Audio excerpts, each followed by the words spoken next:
하나님 감사합니다. 오늘도 하나님이 주신 복된 날, 은혜의 날, 하나님께서 예비하신 놀라운 은혜를 부어주시려고 하시오니 오늘 우리 마음 문이 열리고 생각이 열려서 이 시간이 하나님의 은혜로 충만해지는 시간이 되게 하옵소서. 사랑 많으신 우리 구주 예수 그리스도의 이름으로 기도드리옵나이다. 아멘. 세계적으로 유명한 의미요법의 전문가인 빅토르 프랭클이라는 정신의학자가 있습니다. 그 사람이 사람은 무엇인가, 무엇으로 사는가라는 책을 썼는데 이 책은 나치 수용소에서 수많은 사람을 관찰한 것에서부터 시작합니다. 아우슈비츠 수용소에 유대인들이 가득히 갇혀 있었습니다. 근데 밖에서 소문이 들리는데 독일이 이제 곧 멸망할 거라는 거예요. 그래서 유대인들은 소망을 가졌습니다. 야, 크리스마스 때쯤면 하나님께서 우리를 풀려나게 하실 거야. 그런 기대를 가지기 시작했어요. 그런데 전쟁이 길어져서 성탄절에 그들은 집으로 돌아가지 못하고 그곳에서 추운 겨울을 지내야 됐습니다. 그때 정말 놀랍게도 수많은 사람들이 죽어가게 됐다는 그 광경을 보면서 빅토르 프랭클이 생각한 게 있습니다. 인생이 무엇으로 사는가? 인생은 먹는 것으로 사는 게 아니라 희망으로 살고, 그래서 어떤 사람이 결국에선 살아남느냐? 기다릴 줄 아는 사람이 살아남더라.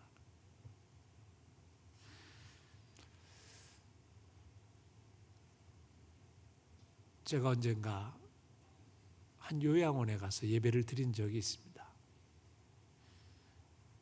가서 예배를 드리고 나서 원장 분하고 얘기를 나누는지 그 요양원은 대부분의 많은 사람들이 자식들에게 버림받고 가족들에게 버림받아서 수용된 시설이라고 그래요. 그래서 그런지 건강이 좋지 않고 얼굴 표정이 어두웠습니다. 근데 그분들에게 공통적으로 나타나는 한 가지 증상이 있다고 그래요. 그게 뭐냐면 말없이 창너머를 바라보는 거예요.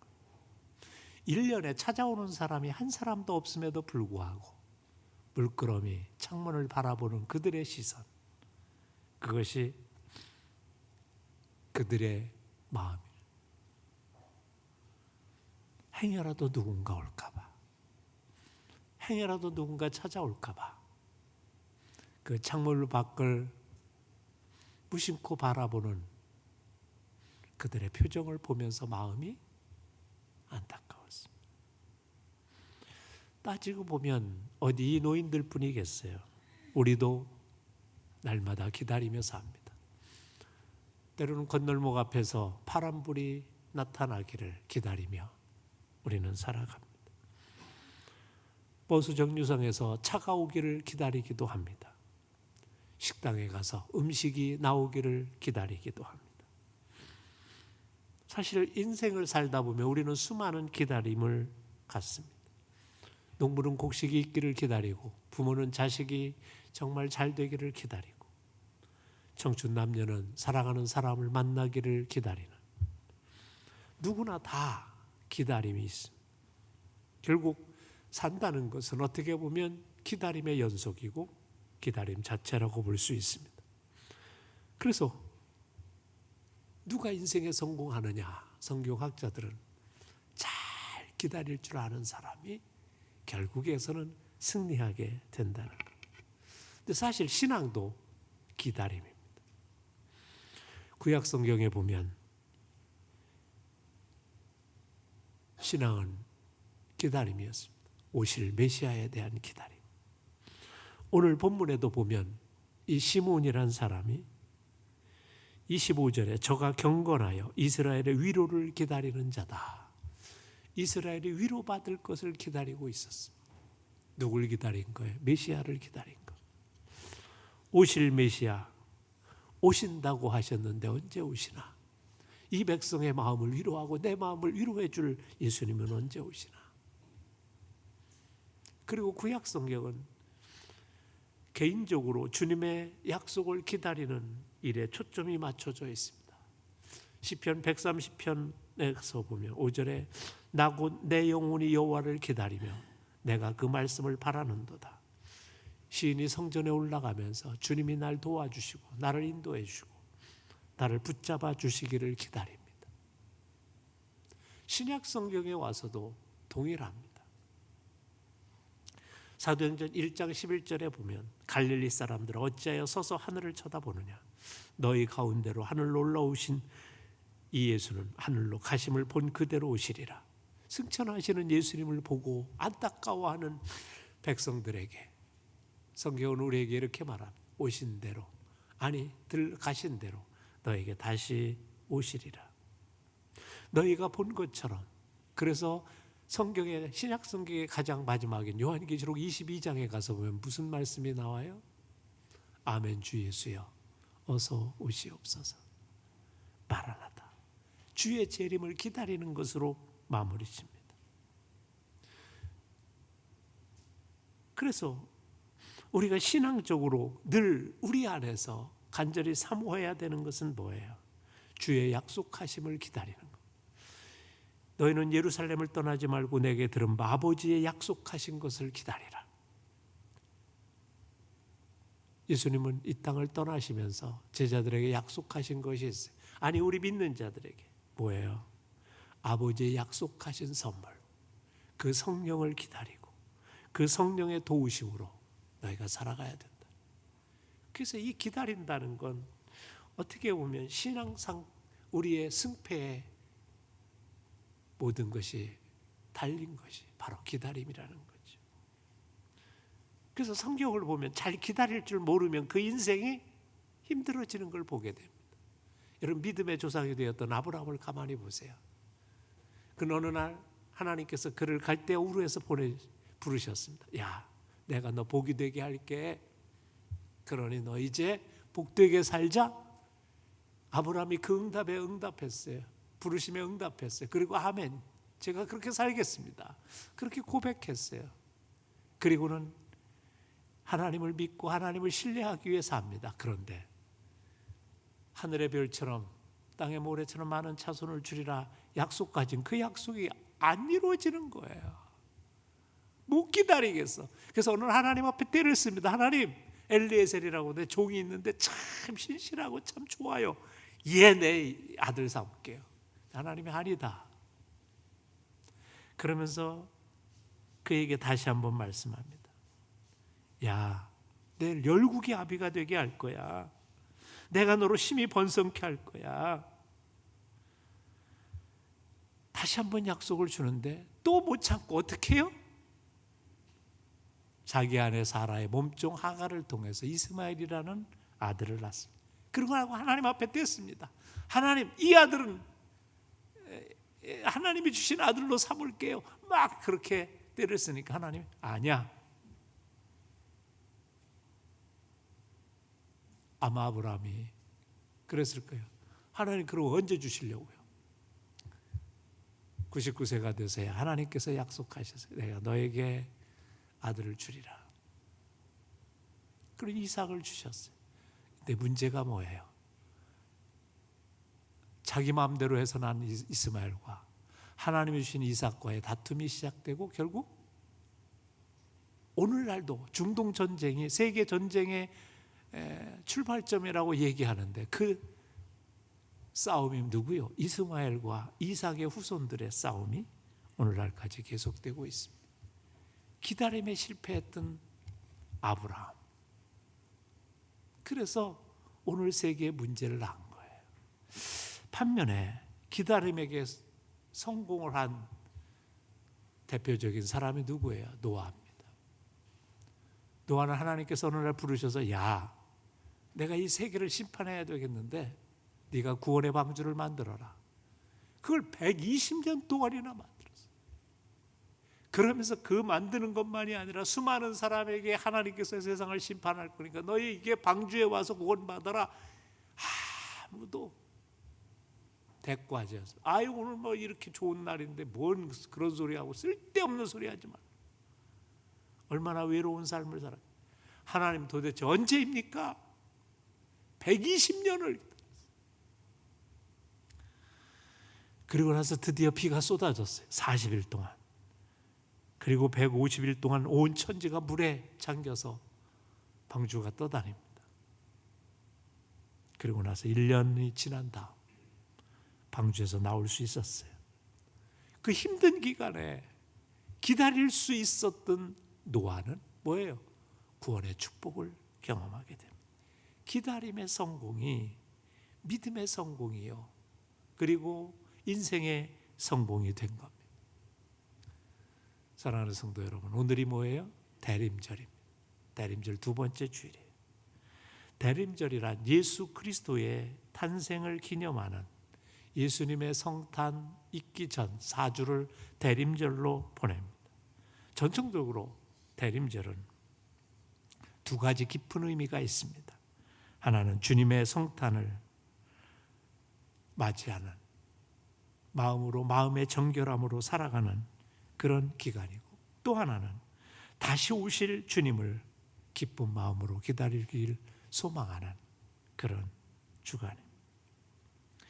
그런데 이 대림절이 아주 중요한 이유가 하나 있습니다. 그건 뭐냐면 교회력에 의하면 이미 새해가 시작된 거예요. 이게 새해의 첫을 주님의 오심을 기다리며 4주를 보내는 것으로 교회력은 시작이 됩니다. 그래서 성경이 우리에게 주는 메시지와 동일하게 신앙은 뭐예요? 다시 오실 예수님을 기다리는 것이고, 오늘 매일매일 순간 성령님의 임재하심으로 주님과 함께 동행하며 살 수 있는 삶을 사는 것, 이것이 신앙의 핵심이라는 거죠. 그래서 우리가 이 땅에 살면서 잘 기다릴 줄 아는 것이 축복의 비결이요, 잘 기다릴 줄 아는 것이 신앙의 승리의 비결이라는 거죠. 그러면 성경은 이 기다림의 비결의 원리를 우리에게 어떻게 말씀하시는? 첫째는 모든 것을 하나님께 맡길 줄 알아야 된다. 대부분 우리의 실패의 이유는 뭐냐면 내가 내 힘으로 해보려고 하고 내 생각으로 해보려고 하는 이 본성이 작동할 때 실패합니다. 여러분, 주님의 생애를 크게 공생애를 둘로 구분하면 예수 그리스도께서 사역했던 것과 십자가에 달리는 사건과를 구분할 수가 있습니다. 예수님이 공생애 5,000명을 먹이시고 무리를 걸으시고 병든 자를 고치시고 하는 모든 기적의 사건은 다 주도적으로 예수님이 하셨습니다. 그런데 겟세마네 동산에서 하나님 앞에 이 잔을 피할 수 없습니까? 라고 간구할 주님의 하나님의 음성을 듣고 나서 그때부터는 뭐냐면 예수님은 갑자기 다른 인생을 사십니다. 아니, 제사장의 종들한테 잡힐 때, 로마 병정에게 수치를 당할 때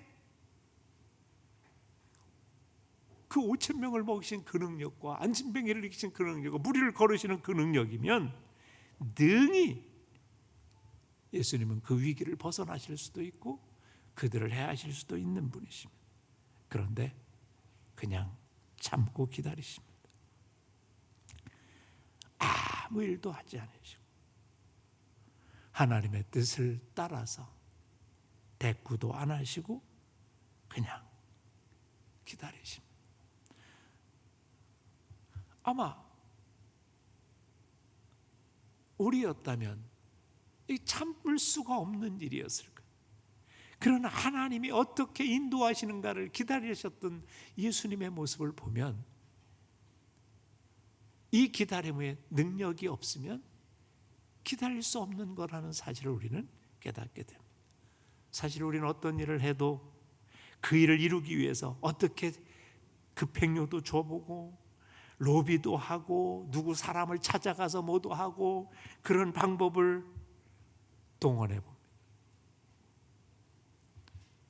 하나님의 일은 하나님께 맡길 때 그 일이 이루어지는 것이지 우리의 생각과 우리의 방법으로 우리의 힘으로 하게 될 때는 하나님의 일이 지연되는 거예요. 누가 그랬어요? 모세가 그랬어요. 모세가 40살이 돼서 내가 이스라엘 민족의 지도자가 되어보겠다. 하나님이 시키신 게 아닌데 자기가 하겠다고 나서서 어떻게 했어요? 결국 사람 하나 때려 죽이는 것으로 인생이 망가지고 광야로 도망가게 됩니다. 기다릴 줄 안다는 건 그래서 쉬운 게 아니에요. 우리가 겨울이 오니까 갑자기 이런 생각이 들어요. 빨리 봄이 왔으면 좋겠다. 근데 봄은 그냥 오나요? 기다려요. 여러분이 발짝발짝 뛰고 장작을 갖다 불을 붙이고 별짓을 다 해도 봄은 그래서 오는 게 아니라 기다리면 오는 것. 그저 묵묵히 기다릴 뿐이에요. 때때로 하나님의 때를, 하나님의 약속을 받았으면 우리가 기다릴 줄 아는 믿음이 필요하다.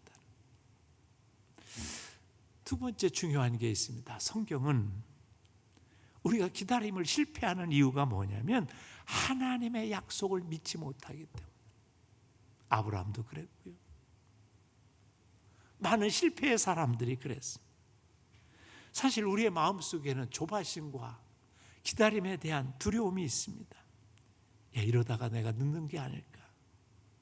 그래서 믿음이 흔들립니다. 성경에 보면 잘 기다릴 줄 알았던 사람이 있습니다. 바로 다윗입니다. 시편 13편에 보면 그가 이렇게 고백합니다. 여호와여, 어느 때까지니까 나를 영영히 잊으시나이까. 주의 얼굴을 나에게서 언제까지 숨기시겠나이까. 내가 나의 영혼에 경영하고 종일토록 마음에 근심하기를 어느 때까지 하오. 기다려도 하나님의 역사가 일어나지 않아. 왜요? 어느 날 갑자기 자기도 모르는데 다윗에게 와서 사무엘 선지자가 기름을 부으면서 네가 왕이다 이제. 그리고 나서는 아무 소식이 없어. 어느 날 갑자기 전쟁터에 형들에게 도시락을 주러 갔다가 골리앗과 싸워 승리했어요. 그래서 갑자기 대장이 되니까 야, 이젠 하나님의 역사가 이루어지나 보다. 그랬는데 이게 웬걸요? 사울왕의 시기를 받아가지고 쫓기기 시작합니다. 1년이 지나고 2년이 지나고 3년이 지나 해결될 줄 알았어요.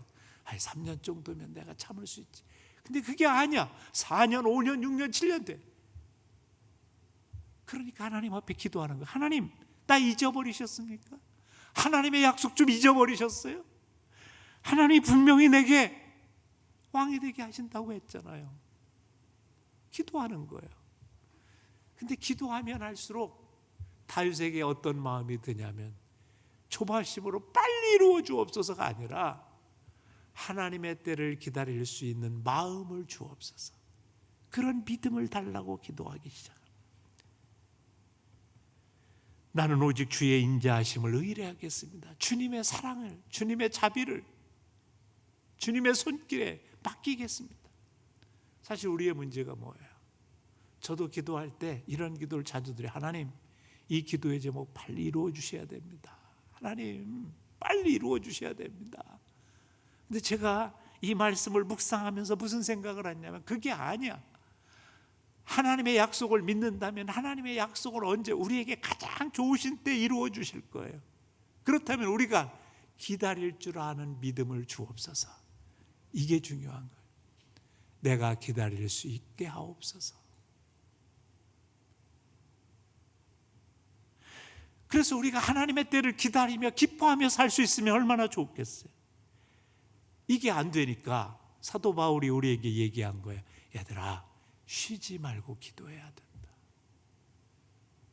기도 쉬는 죄를 범하면 안 돼. 그러면 우리 못 기다려.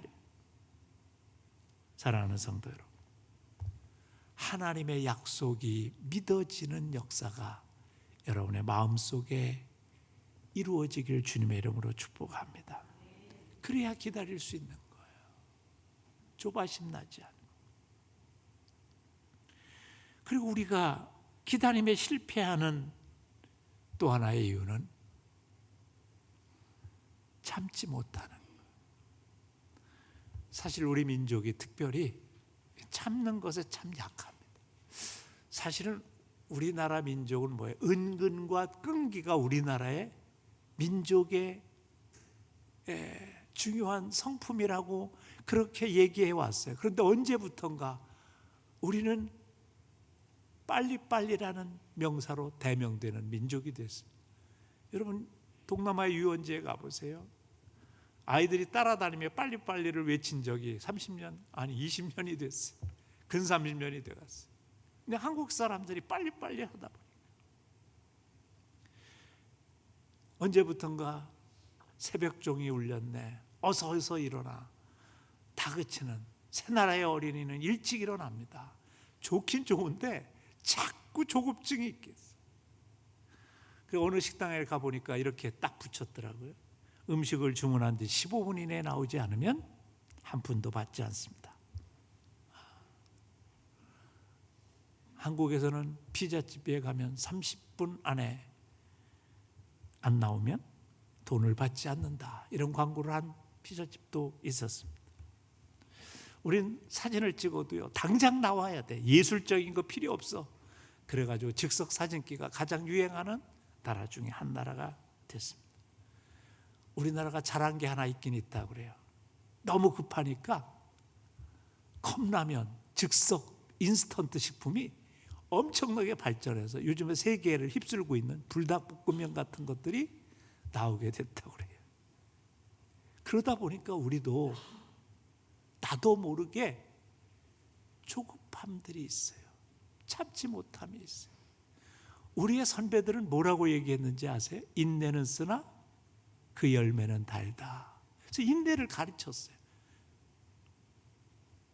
그래서 저는 우리가 좀 참을 줄 아는 마음을 가져야 돼요.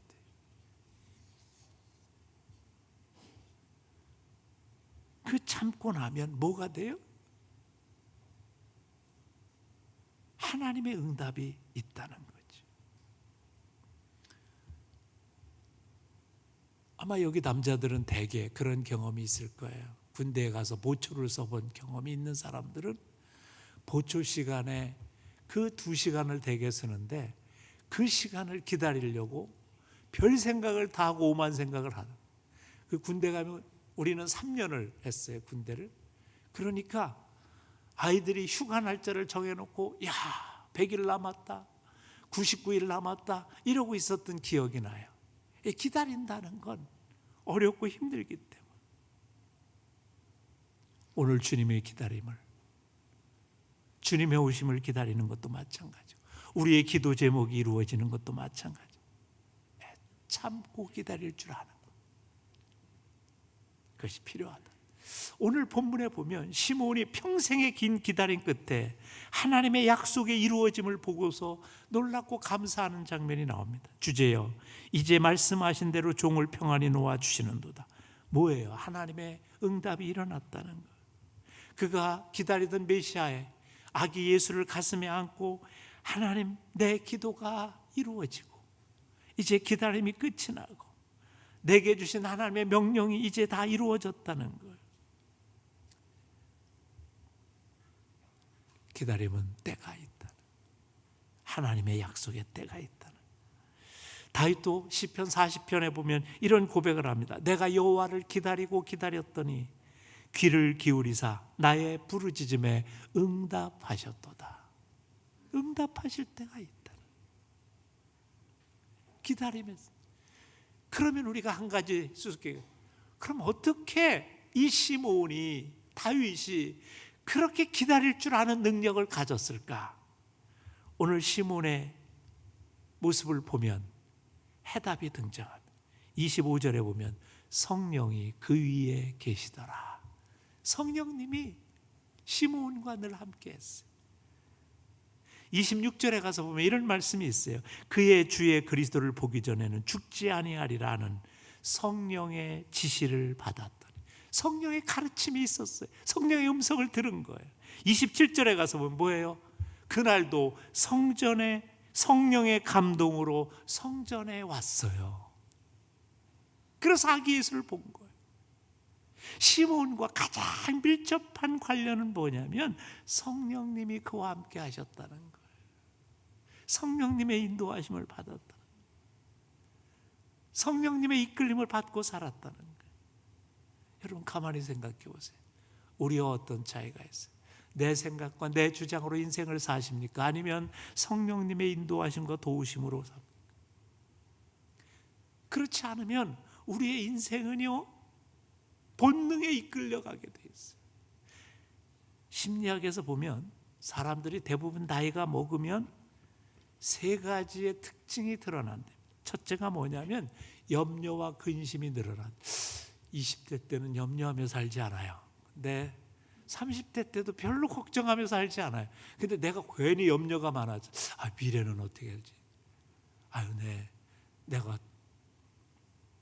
자식들은 또 건강은 또 여러분이 염려와 걱정이 늘어나면 이렇게 생각하면 돼요. 내가 늙었구나. 두 번째 특징이 있대요. 나이가 들수록 고집이 세진대. 유연하지 않아요. 내 생각이 옳다고 주는. 내가 인생을 살아봤는데, 내가 평생 살았는데, 그래서 내가 생각하는 것이 옳다고 주장하는 거예요.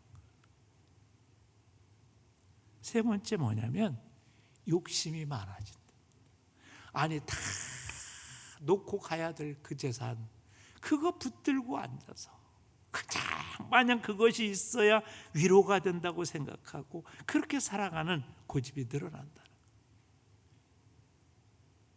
그래서 인간이 나이가 먹을수록 부드러워지고 더 신앙적이 되고 천국의 시민으로 준비돼야 되는데 본성에 이끌리면 그렇게 되지 않는다. 근데 오늘 시몬을 보니까 나이가 들수록 경건하고 나이가 들수록 성령의 감동을 받고 성령의 인도하심을 받으며 살았어요. 왜 그럴까요? 그가 늘 기도하며 성령님의 인도하심을 받기를 사모했기 때문에, 하나님이 주신 지혜로 살기로 결정했기 때문에 그런 거예요. 성령 충만해야 지혜로워지는 거예요. 날마다 하나님의 말씀을 묵상하고 하나님이 내게 주신 은혜를 경험하며 살아야 우리의 삶이 부드러워지는 거죠. 여러분 오늘 성경을 가만히 들여다보세요. 29절에 가서 보면 주제여 이제는 말씀하신 대로 종을 평안히 놓아주시는도다. 이게 뭐예요? 하나님이 약속하신 게 있어요. 그게 뭡니까? 성령님이 그에게 나타나셔서 주의 그리스도를 보기 전에는 넌 죽지 아니할 거야. 하나님의 약속이 이루어진 거예요. 그는 감격에 이제는 주님 내가 죽어도 여한이 없습니다. 여러분 인생에서 정말 큰 기쁨이 뭐예요? 내 기도가 이루어지고 내 소원이 이루어지고 이젠 참 난 죽어도 여한이 없다. 그게 얼마나 큰 축복이에요. 30절 이하에 가서 보면 시몬은 하나님 앞에 이렇게 노래합니다. 내 눈이 주의 구원을 보았사오니 이는 만민 앞에 예비하신 것이요 이방을 비추는 빛이요 주의 백성 이스라엘의 영광이니이다. 여러분 신앙생활에서 가장 축복된 건 우리의 기도의 제목이 우리의 인생 속에 막 이루어지는 거예요. 하나님 너무 감사합니다. 그 기도의 제목이 이루어졌습니다. 여러분 그래서 신앙인들은 이런 간증이 있어야 돼요. 하나님이 내 기도를 응답해 주셨다는 고백의 간증들이 쌓여야 그 사람이 뭐예요? 신앙의 강자가 되는 거예요. 오늘 보니까 시몬은 뭐예요? 인생을 통해서 그의 놀라운 기도의 제목이 이루어지는 걸 경험했어요. 저는 우리 사랑하는 성도님에게도 이런 축복이 임하기를 주님의 이름으로 축원합니다. 그래서 마지막으로 우리에게 생각해야 될 게 있어요. 시몬처럼 성령의 이끌림을 받으며 살아서 신앙은 기다림이라는 것을 깨닫고 이 기다림의 비결을 배워서 승리하는 신앙생활을 하고 우리의 삶에서 그래 하나님이 하셨다. 하나님이 내게 응답하셨다. 이 놀라운 감격과 기쁨으로 여러분의 인생을 채워가시는 주님의 축복된 백성들이 되시길 주님의 이름으로 축복합니다. 우리 이 시간 기도할 때